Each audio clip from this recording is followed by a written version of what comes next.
Bem-vindos a mais um Amigas da Onça. Essa é a Baby. E essa é a Carlotinha. Nós somos as Amigas da Onça. E hoje estamos com o queridíssimo Adriles Jorge.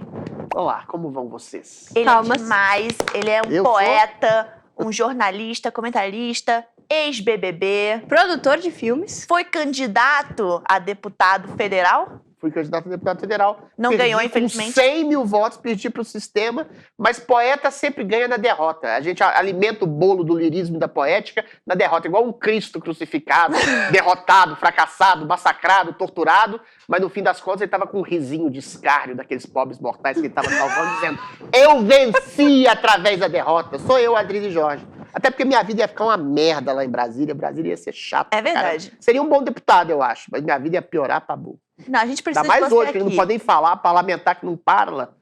Ir pra cadeia. Mas por que você acha que você seria um bom deputado? Porque eu seria atuante. Eu não sou feliz. Eu não tenho um princípio de felicidade como meta. Eu acho a vida uma merda mesma. Por isso que o meu princípio de religiosidade é exatamente esse. Você acreditar que existe algo melhor que isso aqui é uma maneira de você sobreviver à existência. A vida é um vale de lágrimas. Você tem alguns momentos de contentamento, um orgasmo, uma alegria, um filho, um trabalho que você gosta.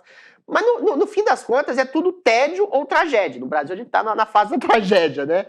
É muito cansativo. Então eu troco o princípio de um prazer frugal, que as pessoas querem eternizar, por um princípio de realização, que é exatamente isso que eu falei em tom de piada, mas é verdade. Quando você crê em alguma coisa firmemente, numa causa, num ideal, e trabalha por esse ideal, sobretudo o ideal de melhorar a vida do próximo, que é o verdadeiro sentido da vida, e você esquece muitas vezes da sua felicidade, às vezes até sofre por esse ideal, você cria um prazer maluco, é o prazer da realização, que você pode até estar infeliz, miserável, triste, arrasado na vida, mas você tem esse ideal completo. É igual o Cristo crucificado na cruz salvando a humanidade, não estava feliz, não estava contente, não estava alegre aqui naquele momento ali, porque ele estava totalmente massacrado, mas ele sabia que estava fazendo a coisa certa.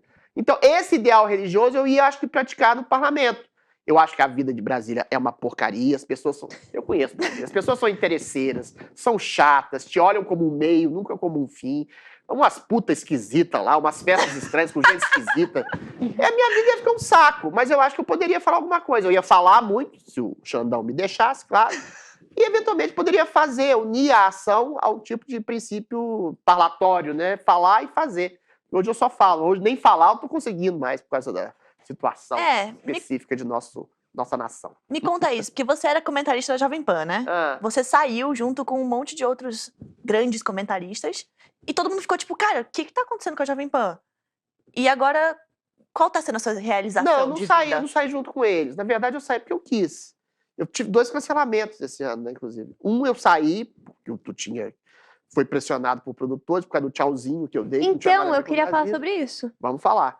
E a segunda vez eu saí para ser candidato. Você tem que sair 3 meses antes. Eu não saí na leva da vitória do Lula, né? Saí 3 meses antes da candidatura e aí, sei lá, acho que o Tutinha, ou o irmão do Tutinha, não sei, alguém lá me odeia profundamente e não quer que eu volte, pelo menos por enquanto.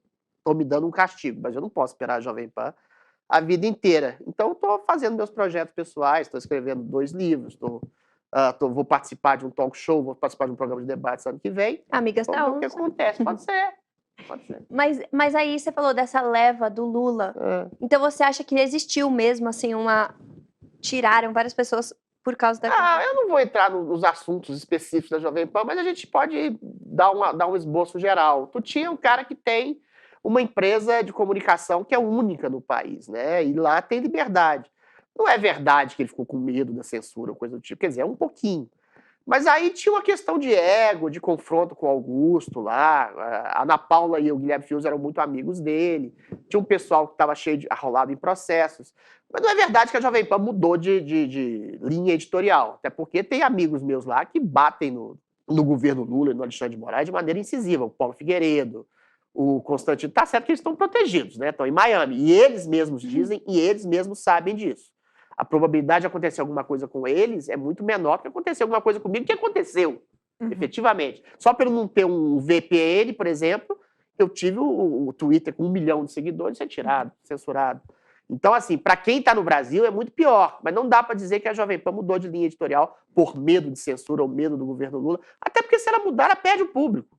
Então, se ela for, entre aspas, na pior das hipóteses, destruída ou calada por um governo, se ela mudar de linha editorial, ela vai ser destruída e calada pelo próprio público que vai abandonar. Sim. Então, assim, não é nem por uma questão ideológica. Eu acho que ela vai conseguir continuar e seguir nesse princípio de combate ao lulopetismo, que é um mal arraigado na raiz mesmo do Brasil, e vai continuar nessa linha editorial, que é a razão do sucesso dela. Sim. Você como um poeta, né, um cara muito sensível, quando a gente te conheceu, a gente adorou você. Obrigado, vocês são muito... Eu dei um cano em vocês, mas eu já perdi perdão. Deu um cano mesmo, mas Mas foi no dia que eu fui foi no dia censurado. derrubado no Twitter, eu Eu entendo. tava falando com o advogado. Na minha cabeça tava até assim, pô, tomara não que a gente tava. consiga que ele venha, porque ele tinha acabado de ser derrubado do Twitter, aí tipo, ia ser assim, fofoca quente, né?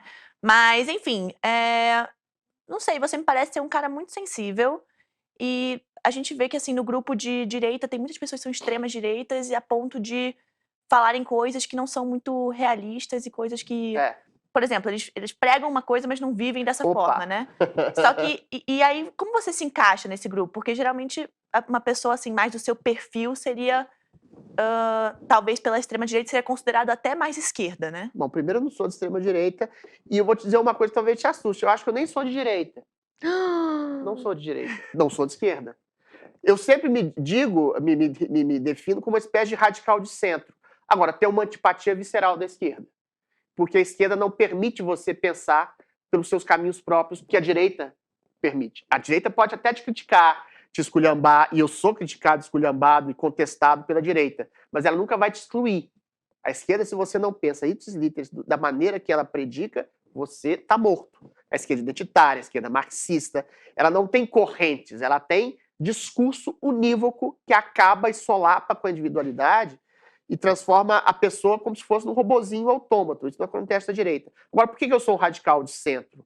Tem certos princípios da direita mais conservadora, que eu me coaduno. A gente estava até falando sobre isso há pouco tempo atrás. A questão da sexualidade, da castidade, do comportamento, a apologia que se faz ao casamento como instituição máter da sociedade, que eu concordo em certa medida, mas eu acho problemática enquanto utopia. Ou seja, nas questões de comportamento, eu não sou tão direitista assim. Eu posso me colocar como direita no sentido do livre mercado, como liberal, liberdade ampla de você dizer o que você pensa, de fazer o que você quiser, coisa que no Brasil hoje está completamente solapada.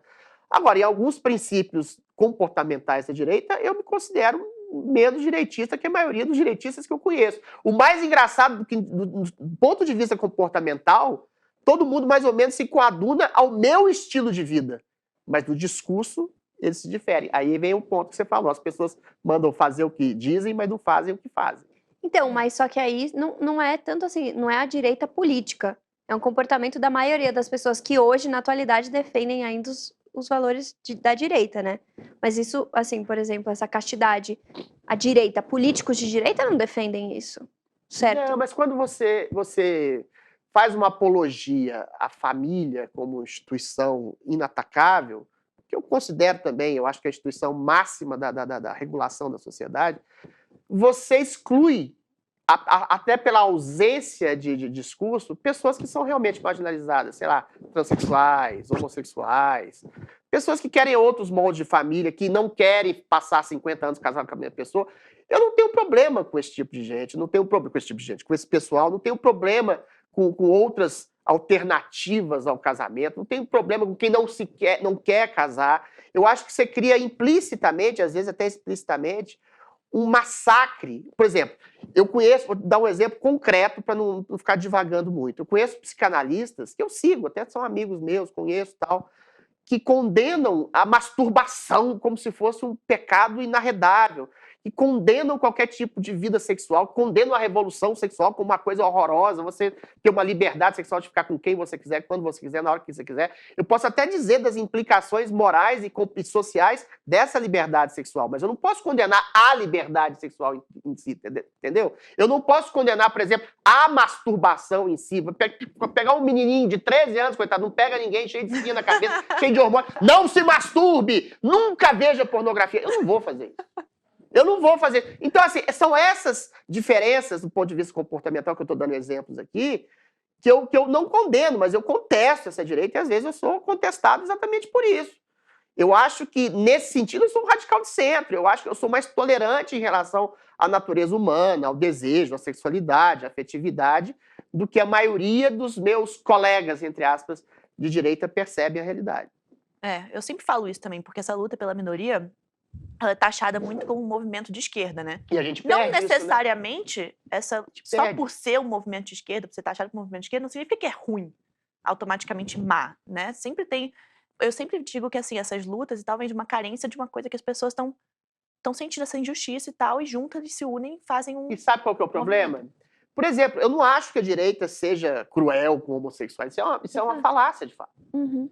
Mas não acolhe. Não acolhe. Uma vez que, você é um pecador, você está fora da nossa linha de escopo ideológico, mas a gente te acolhe como pecador, mas você tem que abandonar a sua sexualidade e tal. Mas é que eu acho que isso é muito mais religião do que política. Mas tá entrosado. Porque, por exemplo, se você hoje é um homossexual em um país de direita, as chances de você ter sucesso como empreendedor são muito maiores. Não tenha dúvida. Então a direita é muito mais inclusiva, no fim das contas, do que a esquerda, porque a esquerda vai marginalizar todo mundo, porque dentro da camada dos pobres... então dentro da camada dos pobres, existem homossexuais que estão sendo muito mais marginalizados do que o homossexual em um país de direita. Então eu acho que as pessoas, na verdade, essa luta que você disse, né, a pauta defendida pela esquerda parece mais bonita porque a direita não grita sobre isso, mas na verdade quem é mais inclusivo é a direita. Sim, não, mas aí eu concordo plenamente com você. A direita é inclusiva e ela não estratifica as pessoas pela sexualidade, pela cor da pele, pelo gênero sexual. Agora, o discurso da esquerda, ele é mais palatável, ele é mais atraente, embora seja mais falacioso e mais falso. Você falou da pobreza aí, quando a esquerda fala da pobreza, da inclusão dos pobres, a direita inclui mais pobres, mas inclui mais pobres pela possibilidade de riqueza e ascensão econômica desses pobres. Ou seja, quando você vai explicar para alguém que através do empreendedorismo, através da liberdade econômica, através da redução do Estado na vida das pessoas, que elas podem sair da condição da pobreza, é muito mais difícil fazer para esse pobre entender do que um cara que é de esquerda e fala, não, eu vou acolher vocês pobres, o Estado vai dar dinheiro na mão, no bolso de vocês não vão precisar empreender porque a vida é injusta, os ricos sempre querem destruir os mais pobres. Quando a direita fala que você pode, através dos mais ricos, através do seu patrão, através de empreendedorismo, através do seu próprio empreendedorismo, ascender de vida, você está dando a ele a possibilidade da ética, da responsabilidade individual dele tomar as rédeas da própria vida. E o Estado, achatado, minimizado, dá condições para que ele ascenda economicamente. Mas é muito mais difícil explicar para essa pessoa do que, eventualmente, dar dinheiro diretamente na mão dele, colocar uma bolsa assistencial. E aí entra a esquerda identitária. Além de preconizar essa assistência eterna da manutenção da pobreza dependente do Estado, aí você cria outros dependentes, assim, é o cara que foi marginalizado porque é gay, o cara que foi marginalizado, sei lá, porque é negro, a mulher que apanhou do marido. Então ela faz um discurso de acolhimento e do ressentimento, de demonização de pai, de mãe, de heterossexual branco, do patrão, que é muito mais acolhedor e muito mais perigoso, que é o discurso da cisão social, é o discurso do cara que responsabiliza sempre o outro pela sua condição miserável, ou por qualquer infelicidade da sua vida. Eu não tenho a vida que eu quero, não tenho, sei lá, o emprego que eu quero, a mulher que eu quero, é por causa do meu pai, é por causa do meu patrão, é por causa do macho adulto branco. Então o discurso da esquerda, e aí tá a minha antipatia pela esquerda, que é um discurso acolhedor, diabolicamente acolhedor, mas ele é mais sedutor. Sim. Assim como Lúcifer é tão bonitão. Agora você falou uma coisa e eu lembrei de algo que eu li, seu, inclusive. Você acabou de falar, eu não tenho a mulher que eu tenho. E voltando um pouco pro tema de sexualidade que a gente estava falando antes, eu vi um artigo seu que você diz assim, porque é muito mais fácil Você já sabe, né? É o artigo que eu mais levei cacetada na vida da direita. Enfim, é o mais lido que eu já tive, é engraçado. Então, eu queria entender o que você está falando. Para quem não leu esse artigo, basicamente você diz, né, que é muito mais fácil para um rico trair do que para um pobre, né? Não só isso. Eu falo esse artigo eu falo sobre casamento. E eu falo que, eventualmente, as pessoas se tornam conservadoras muito mais pela falta de tentação do que por uma convicção real, ou por um sacrifício real, é o que eu falo. Tem muito santo aí que vira santo por falta de oportunidade de pecar. E aí eu dou o exemplo do casamento. Só que as pessoas entenderam mal o que eu quis dizer. Não é que eu estava atacando o casamento, eu acho que o casamento é a melhor forma de regular realmente a sociedade, né? Claro, um homem, uma mulher, filhos, você instituindo, você ensinando padrões morais, afetivos, educacionais para o seu filho é muito mais interessante do que o menino colocado aí, ao Deus dará, criado por tio, vó, sei lá, meliante de rua, uma coisa assim, muito básico. Só que quando você tira o aspecto religioso do casamento, aí fica complicado. Porque eu falei isso até num diálogo com uma amiga de vocês, que é a Pietra Bertolazzi. Não existe regra nos afetos, nas paixões e no sexo. Existe assim, você não pode ser pedófilo, você não pode fazer com alguém o que esse alguém não quer que você faça com ele. São essas duas regras. O resto, se você deixa de desejar a Carlota, se você deixa de desejar a Baby e se encanta por outra mulher, não é culpa nem sua, nem minha, nem da outra mulher. Você percebe? E se você é traído por alguém, assim, alguém que não deixa de gostar de você numa promessa de vida eterna, mas deixa de gostar de você no meio do caminho, também não é culpa da pessoa. Claro que o cristianismo vai falar assim, você tem que cultivar e sedimentar o amor que você tem para o seu esposo, para a sua mulher, a cada dia. Sim. Mas, eventualmente, se você chega ao ponto de não ter uma comunicação efetiva com alguém que você tinha há 20 anos atrás, se você mudou os seus parâmetros morais, ou mudou os seus parâmetros sexuais, ou mudou o seu padrão de desejo, quer continuar amigo dessa pessoa com quem você se casou 20 anos atrás e quer ficar com outra pessoa, qual que é o problema? Então tem que ter uma questão mística e religiosa. E aí eu entro exatamente nessa questão que você falou, Carlotinha, que é exatamente isso. Aí eu falo de maneira irônica, galhofeira, mas realista. Uma pessoa que tem dinheiro, fama, poder, beleza, ela vai ter 1000 oportunidades de desejo aberto. Por exemplo, um homem rico, famoso, poderoso, bonito, ele vai ter mulheres aos seus pés o tempo inteiro. Isso não quer dizer que isso seja uma coisa necessariamente diabólica, ou seja, uma tentação. Você vai conhecer pessoas interessantes o tempo inteiro. Você vai conhecer mulheres desejáveis, não só sexualmente desejáveis, mas intelectualmente, moralmente, afetivamente desejáveis. É justo que você fique com só uma mulher a vida inteira? Então, assim, o cara que renuncia a isso, parabéns pra ele, ou não parabéns pra ele. Por quê? Tem uma regra moral que mande você ficar 50 anos com só uma pessoa, e vice-versa. Mulher também, eu tô falando do homem, que geralmente o homem tem um viés mais promíscuo por uma questão até hormonal. Sim. A gente tem 10 vezes mais testosterona que vocês, e o desejo é mais instintivo, né? Vocês têm uma maturidade maior no desejo. E aí eu falo, a coisa que todo mundo se revoltou, mas ninguém conseguiu responder. Em geral, o cara que é conservador, ou a mulher que é conservadora, que fica 40, 50, 60 anos casado, como ficavam nossos avós, fica por falta de oportunidade. Ou porque não é exatamente rico, não é bonito, não é poderoso, e aí não tem tu, vai tu mesmo. Agora, eu dou um fecho a esse artigo meu e a esse pensamento meu de uma maneira bacana. Quem é mais feliz, será? É o cara que tem 1000 mulheres aos seus pés, que fica com cada dia uma diferente, mas nunca consegue completar o seu sentido de vida afetivo, sua comunhão espiritual com uma pessoa, com seus filhos, ou o cara que fica igual uma galinha esvoaçante, caindo a cada hora num desejo diferente?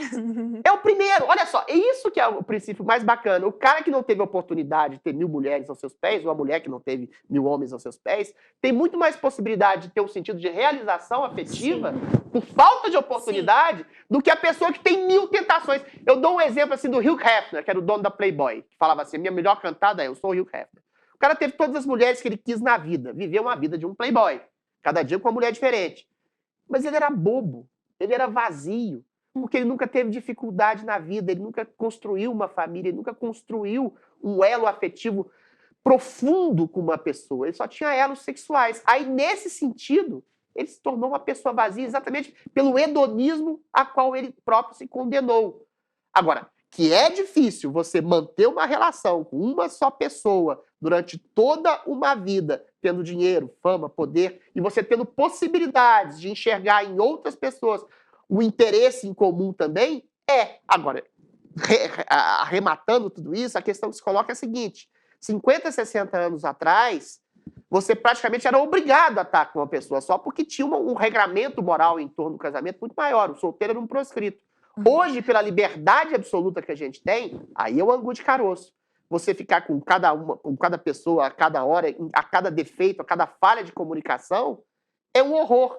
E o que eu respondo a isso? Falha de comunicação vai haver em qualquer e toda relação a todo tempo. Se você não escolher, aí vem o cristianismo. Por isso que eu sou mais conservador que liberal progressista. Se você não escolher querer amar alguém, você vai ter falha de comunicação o tempo inteiro e você vai se tornar o quê? Uma pessoa vazia, sempre achando que é falha do outro que não te merece. Sim. Ninguém merece ninguém. Se você não construir em cima dessa relação, como o cristianismo predica, você vai se tornar uma pessoa solitária, talvez acompanhada de milhões de pessoas que te desejam ao longo da vida. É verdade. Eu sempre falo que quanto mais opções você tem, mais infeliz você é. E a gente vive Perfeito. num momento no mundo que a gente tem muitas opções a todo tempo, né? Não, vocês Tanto de duas que são entretenimento- lindas têm. Eu não tenho tanta opção assim, não. Eu sou meio na fase, não tem tu, vai tu mesmo. Como é que tá a sua vida pessoal aí, Não tem tu, André? vai tu mesmo. Não, é lógico que eu conheço pessoas interessantes, eu conheço mulheres interessantes, mas eu não sei, eu sou um caso particular, acho que eu perdi a capacidade de amar, de me apaixonar, não sei. Eu me apaixonei 2 vezes e meia na vida. Meia foi um caso adolescente, eu nem sabia o que eu queria, então é meia. E aí não deu certo. E eu sei o que é amar alguém, eu sei o que é se apaixonar por alguém, eu sei o que é você querer, ainda que como o Vinícius de Moraes falava, que não seja mortal, posto que é chão, é seja infinito enquanto dure. Quando você está gostando de uma pessoa, você tem vontade, ainda que você logicamente perceba que isso não possa ser eterno, mas você tem vontade de que aquele sentimento seu seja eterno. É o bom da paixão. E depois transformar isso em amor, em afeto, em companheirismo, em amizade, tudo bem. Você sacrifica a sua libido em nome dessas outras coisas. É outro segredo do casamento, né? Da manutenção do casamento. E como eu perdi essas oportunidades, por milhões de razões. Uma era casada, a outra não quis ficar comigo, a outra era maluca, virou feminista, enfim. Minha vida, falha de comunicação. E aí, sei lá, eu fiquei meio desgostoso afetivamente. E aí eu tô nessa fase meio vazia. Mas eu tenho o sentimento utópico de querer amar alguém. Porque a vida, como dizia Schopenhauer, ela se divide entre o tédio e o desespero. O desespero de uma paixão é você saber e ser, de alguma forma, escravo dos humores da pessoa por quem você ama. Isso é terrível, é desesperador. Mas o tédio de não gostar absolutamente, não querer se dedicar a alguém e não fazer essa dedicação principiada pela paixão, depois em filhos, depois numa comunidade familiar, o irmão da sua mulher, o seu tio, a sua mãe, os seus filhos. Isso gera um vazio espiritual e a gente cai naquilo que o Jordan Peterson fala.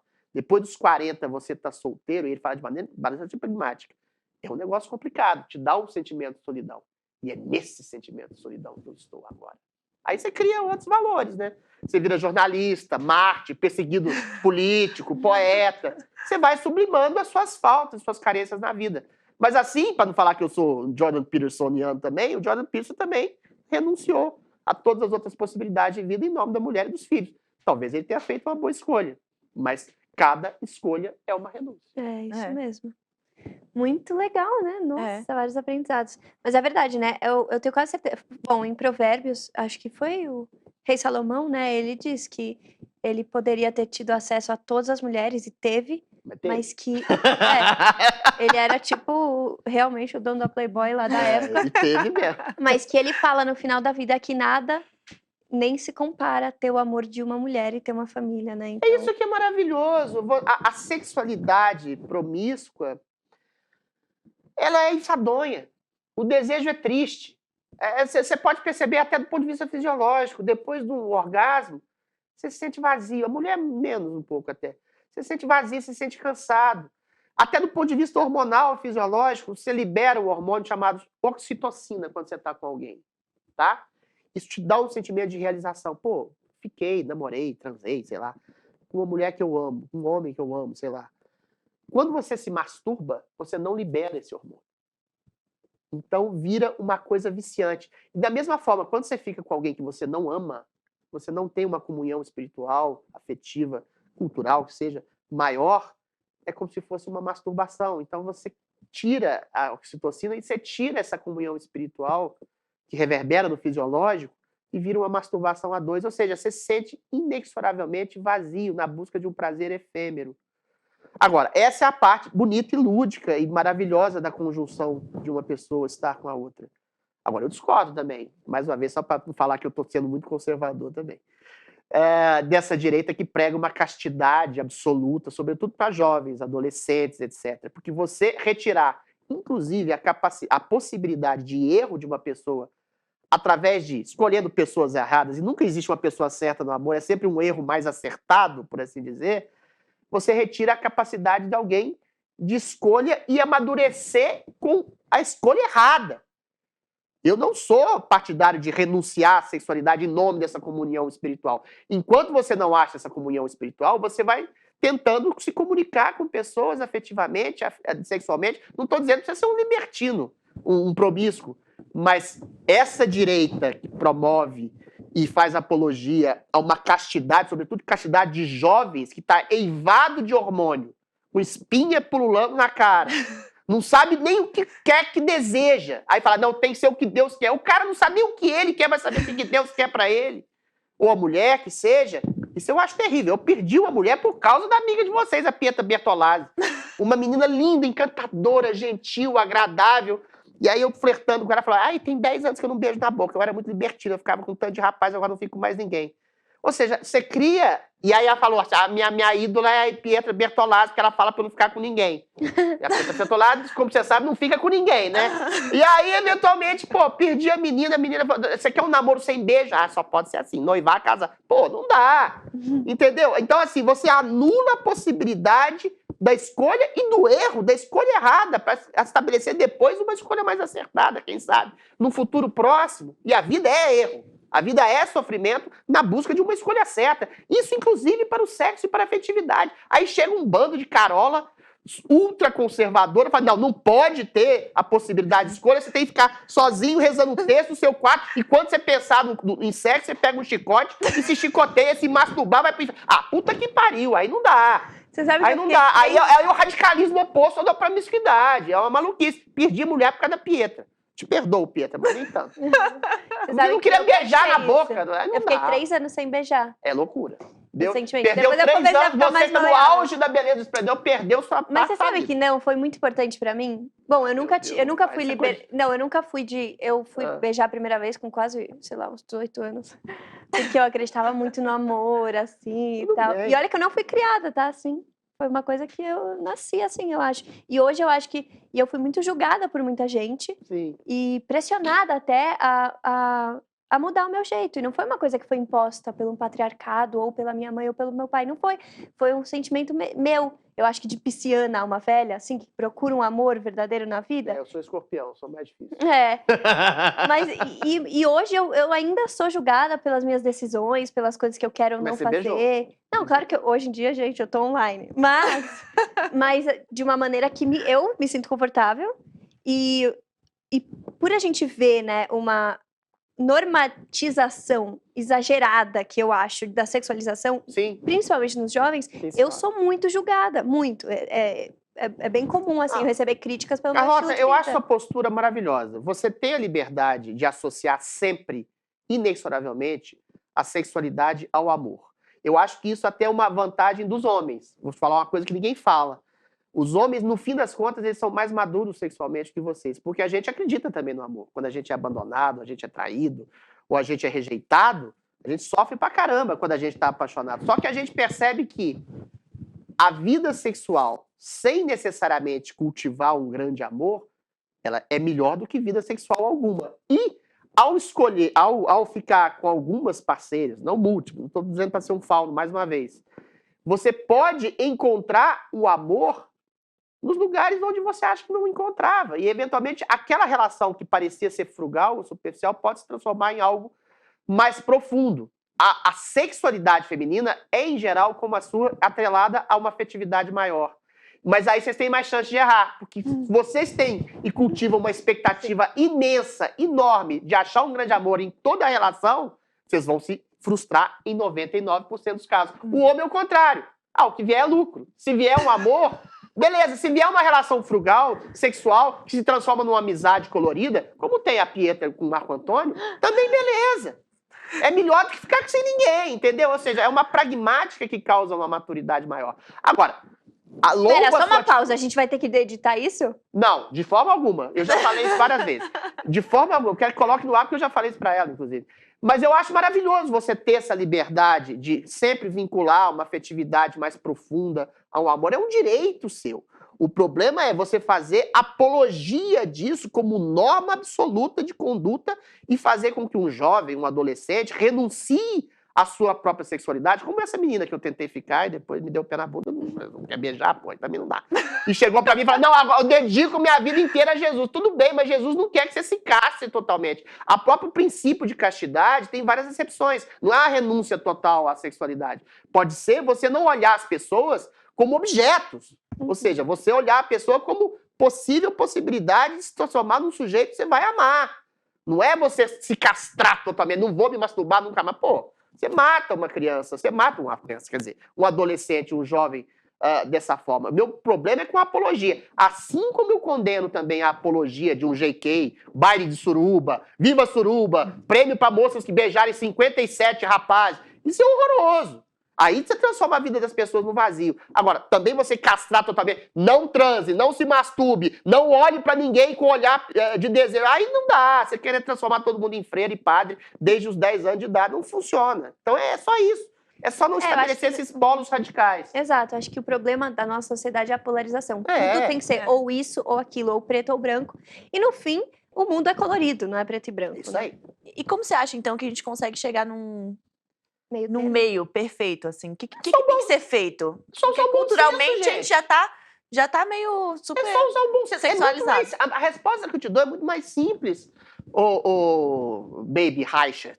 É muito mais simples do que se imagina. É só usar o bom senso.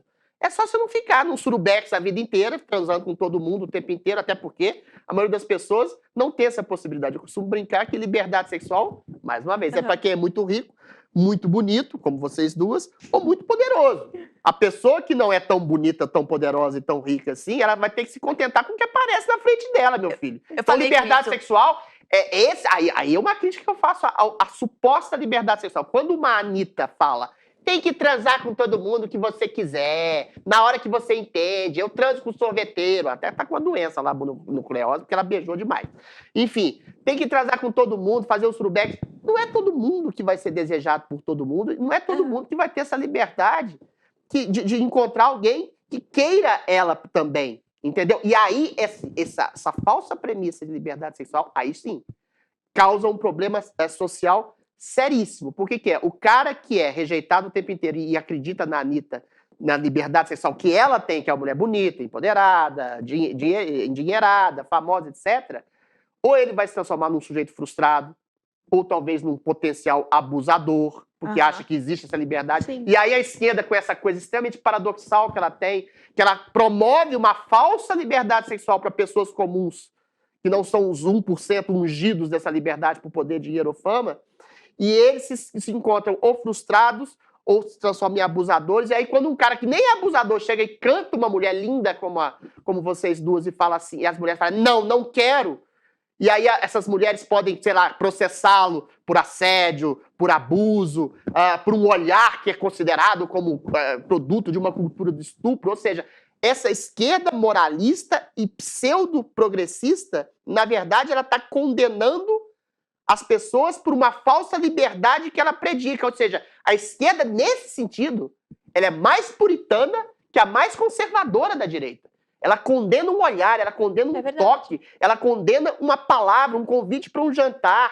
Eu já fui vítima desse tipo de coisa. Não pode abrir a porta. Você não pode abrir a porta, você não pode olhar para uma mulher, você não pode tocar numa mulher, que tudo é considerado abuso. O cara que, sei lá, canta uma mulher é considerado como um estuprador em potencial e comparado com um cara que estupra uma mulher na esquina.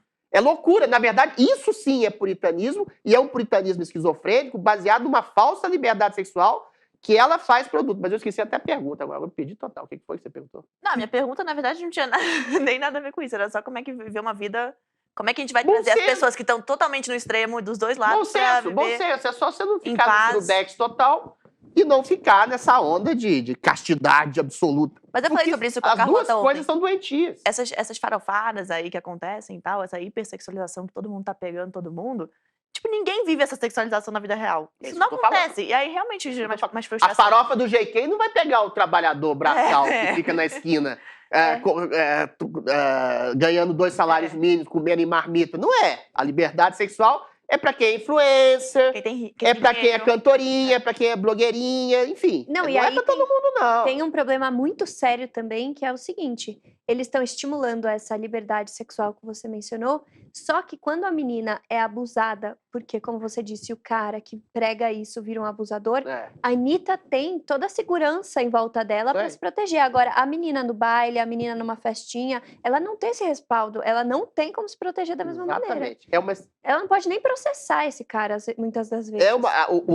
Quando eu comecei essa entrevista e falei que o meu problema não é tanto não ser tão de direita assim quanto as pessoas pensam, mas ser um anti-esquerdista é nesse sentido. A esquerda, eu acho que ela é perversa em vender uma falsa liberdade sexual e depois punir por essas pessoas ou que se transformam em abusadores ou são considerados por abusadores, por feministas malucas, punir essas pessoas por essa falsa liberdade sexual que ela predica. Ela não enxerga, ela não mostra, aliás, a realidade a essas pessoas. Aí, da mesma forma que uma mulher não tem a possibilidade de se defender de um abusador real, um cara, por exemplo, dou um exemplo concreto agora, o Márcio Smelling, que hoje percebeu-se que foi um injustiçado total, não tem jeito de se defender de um feminismo histérico em que mulheres se colocam no lugar de vítimas para poder massacrar um cara porque não gostam dele, ou porque queriam um emprego, ou porque não gostam do poder dele. E até ele se defender, já perdeu o emprego, já perdeu a moral, já perdeu a honra, o caráter, a credibilidade, tudo. Ou seja, o feminismo histérico, por exemplo, parte da esquerda, ele prejudica tanto as mulheres realmente abusadas, que são desacreditadas hoje em dia por causa desse feminismo histérico, quanto os homens que, eventualmente, são massacrados, considerados como abusadores, como é o caso do Me Too lá. O Dustin Hoffman tocou no meu joelho em 1912. O que é abuso, então, meu? Eu não sei, tem uma zona cinzenta. Isso até descredibiliza as vítimas, É isso que eu tô falando. do real abuso, que é horrível. Descredibiliza as vítimas reais, transforma homens normais em potenciais abusadores e destrói suas carreiras, ou seja, e cria uma falsa liberdade sexual que deprime as pessoas, ou as pessoas se acham incapazes, ou então transforma essas pessoas em potenciais abusadores ou em potenciais vítimas de quem os julga abusadores. Ou seja, toda a parte identitária, sexual, afetiva da esquerda é de uma perversidade grotesca. Então, vocês podem ficar tranquilos. Eu posso até não ser tão direitista quanto vocês gostariam que eu fosse. Mas de esquerda eu nunca vou ser. Eu sempre... O que você ia falar? Não. Eu sempre falo também isso em relação a... Sabe esses shootings em massa que acontecem lá nos Estados Unidos, nas escolas e tal? Eu não acho nem que é sobre... Na verdade, a minha opinião é que não vem do armamento. Eu acho que vem porque essas crianças são tão frustradas por esse sonho americano que eles propagam pra essas crianças, pra essas famílias, e, tipo, eles são os fracassados na escola. Aí eles ficam, tipo assim, ué, mas por que eu sou fracassado e tal? E é uma frustração eterna que também vem da família, da escola e tal. Aqui no Brasil, não. Você já nasce sabendo que o Brasil é uma merda, que o governo tá nem aí pra você, que a sua saúde vai ser... Sua saúde pública é horrível, você não espera nada daqui. Então você já acha que a sua vida vai ser horrível aqui. Então, nos Estados Unidos, eu acho que acontece isso, essa frustração. Eles acham que é uma coisa... E quando vai ver. Essa minha sócia é muito inteligente. Não, isso é brilhante que você falou. Eu acho que assim, é irretocável o que você falou. Eu acho que quando você tem uma civilização, uma sociedade, como é que eu posso dizer, de sucesso, que faz apologia do sucesso, até porque os Estados Unidos são um país de sucesso extremo, exatamente por essa perspectiva individual de sucesso a todo custo, né? E ali o loser é considerado um fracassado mesmo, ele é ostracizado, ele é humilhado.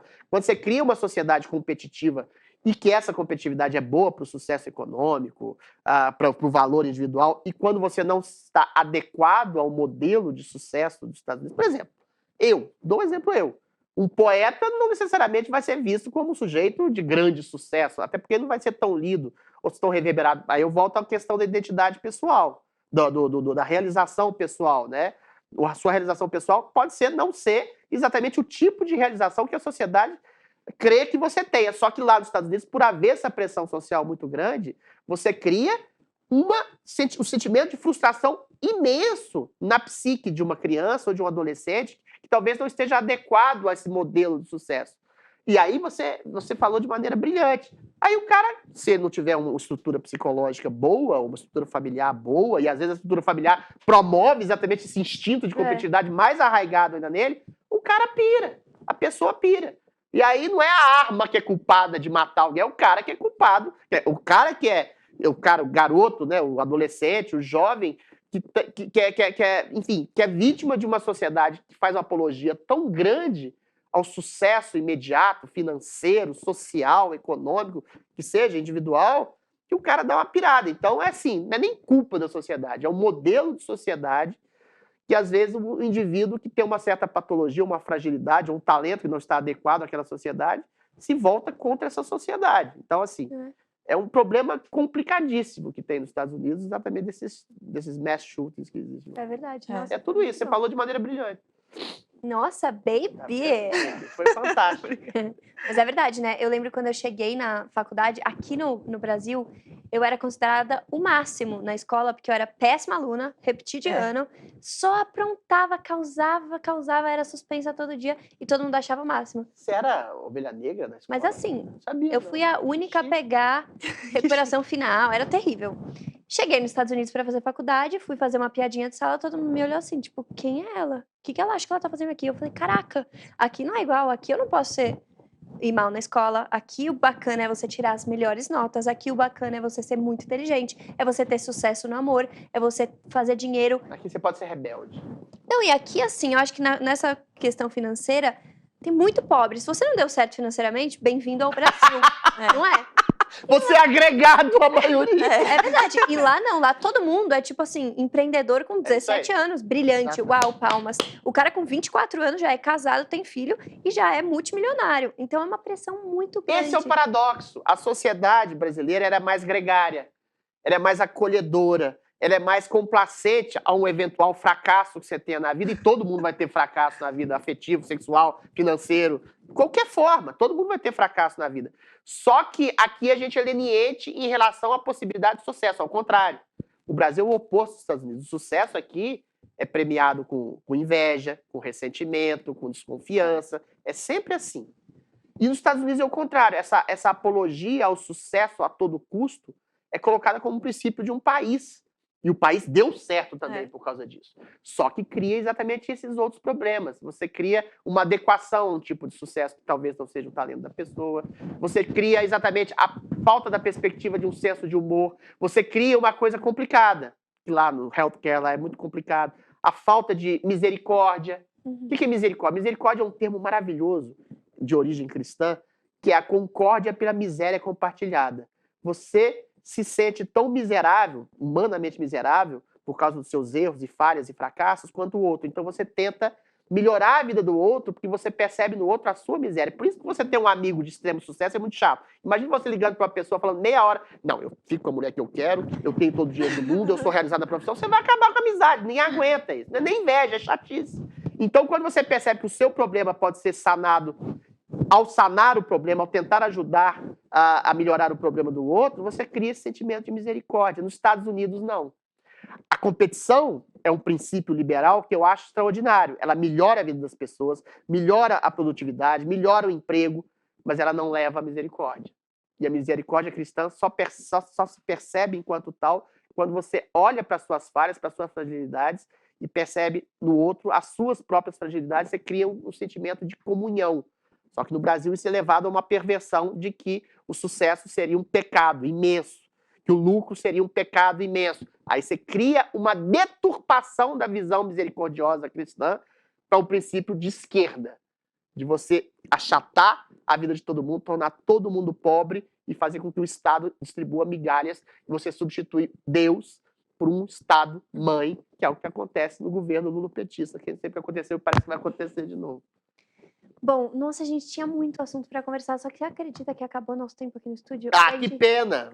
Mas é bom que a gente falou um pouco de política, a gente falou muito de sexo. E a gente gravou já 1 hora, você acredita? Passou? Nossa, eu queria agora falar sobre religião, que pena. Nossa, tinha muita coisa para conversar. Fala um pouquinho, não pode? Já acabou? É que a gente divide esse estúdio aqui com, enfim, outras pessoas. Não, mas eu acho que a gente vai ter que marcar outro dia. Mata elas, estilo de competição.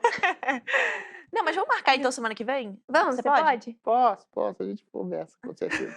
Não, e daí a gente faz o debate também com a Pietra. Todo mundo chama eles dois, ele e a Pietra. A Pietra eu já debati 3 horas, foi ótimo, foi maravilhoso. Então a gente vai fazer isso. Ah, e aí, mas sabe, responde uma coisa, você é cristão? Sou. Mas eu tenho um sentimento de religiosidade bastante difuso. Eu não sei, vou te falar uma coisa, não sei se Cristo é Deus encarnado. eu acho, vou te dizer uma coisa mais complicada ainda. Eu acho, parece arrogante que eu vou dizer, mas não é. Todo mundo acredita na mesma coisa que eu acredito. A gente quer acreditar que existe um Deus, a gente quer acreditar que existe uma percepção de um Deus imerso na bondade que está dentro de nós. Pô, a gente tem, sei lá, 6 bilhões de galáxias, a gente nunca vai conhecer. Do ponto de vista físico, isso já é um princípio de transcendência. A gente intui aquilo que nos ultrapassa e está dentro da nossa percepção. Deus é isso. A gente intui algo que seja muito bom, porque a gente tem um princípio de bondade arraigado na gente, ainda que a natureza dele seja torta, e a gente não consegue conceber o que seja exatamente Deus, mas a gente intui um Deus à imagem e semelhança do nosso potencial de perfeição. É esse meu instinto e meu princípio religioso. E o cristianismo, ele traduz isso em forma de ações, de práticas, de palavras, de uma ação social efetiva, pragmática na terra mesma, que conduz a esse princípio de transcendência afetiva, moral, para além do prazer próprio, para o trabalho que você faz em nome do próximo. Ou seja, isso é maravilhoso no cristianismo, então eu me considero nesse sentido cristão. Agora, do ponto de vista de crença pessoal, eu acho que você e você acreditam na mesma coisa que eu. A gente quer acreditar. A gente quer acreditar que existe um Deus, o purgatório, o inferno, o céu, o santo, sei lá. Mas a gente não sabe. Todo mundo, nesse sentido, acredita no potencial da dúvida e numa intuição maravilhosa da possibilidade de um Deus que possa existir, que está dentro de nós, que está além de nós e nos rege. Mas a gente não tem certeza. Fechou os olhinhos, virou poeira, a gente não sabe de nada o que vai acontecer, nem o que tem além da matéria. Cara, posso falar uma coisa? A gente é muito parecido. Vocês são A gente é igual, a gente pensa igual. Não sei, né? Temos que conversar mais. Mas agora minha frase favorita da vida é: tudo que sei é que nada sei. E é exatamente isso. Mas a partir de nada saber, você começa a ficar curioso. A frase do Sócrates é um paradoxo maravilhoso. Se você percebe que quanto mais você sabe, menos você sabe, você atiça a sua curiosidade para saber mais em cima da sua ignorância. Ou seja, o verdadeiro sábio é aquele que toma consciência da sua imensa ignorância. Todo mundo fala que tem certeza de tudo, quer seja na religião, na antropologia, na sociologia, na literatura, é um verdadeiro idiota. Muito bem. É isso, Ai, então. foi muito Nossa, legal. foi muito. Queria muito conversar mais. Obrigado. Meu. Mas a gente tem... Acabou mesmo, né? Ai, que Poxa pena. vida. Eu queria A saber gente do acabou de falar de símbolo religião no também. finalzinho. Eu queria saber do tchau. Você consegue, tipo assim, em 1 minuto falar o que foi aquilo? Eu dei um tchau. Foi só um tchau. Eu dei um tchau, e aí você tem uma mídia avassaladora por causa desse princípio ideológico que é arraigado dentro da mídia, dentro das instituições culturais, da classe artística, da grande mídia, das universidades, que vem qualquer pessoa que não, aquilo que eu falei da esquerda, não se adapta a essa ideologia progressista, é um mal a ser combatido, é um mal a ser massacrado. E a gente tem isso em patrocinadores, na Jovem Pan exigiram minha demissão, a gente vê isso na grande imprensa, na Globo, no Estado de São Paulo, na Folha de São Paulo, que não me deram voz e me massacraram, na agricultura, que me massacraram, sendo que todo mundo percebeu que eu dei um tchau, como eu dei 438 mil vezes antes, e aí, por causa do que eu falei anteriormente, em relação à política, ideologia, sexualidade, sei lá, religião, as pessoas quiseram me massacrar. Esse é o mal da ideologização dos grandes meios de comunicação e de tudo no país que está entregue a uma ditadura de pensamento único que a gente está vendo agora. É isso. Bom, é isso, pessoal. Espero que vocês tenham gostado desse vídeo. Compartilhem com todo mundo que você conhece. Fiquem de olho, porque tem vários outros vídeos legais vindo. E a gente vai tentar trazer o Adrilles muitas mais vezes, porque vocês pediram tanto e amam ele, né? Se inscreva no nosso canal, deixe seu like e comentem o que vocês acharam. Beijo.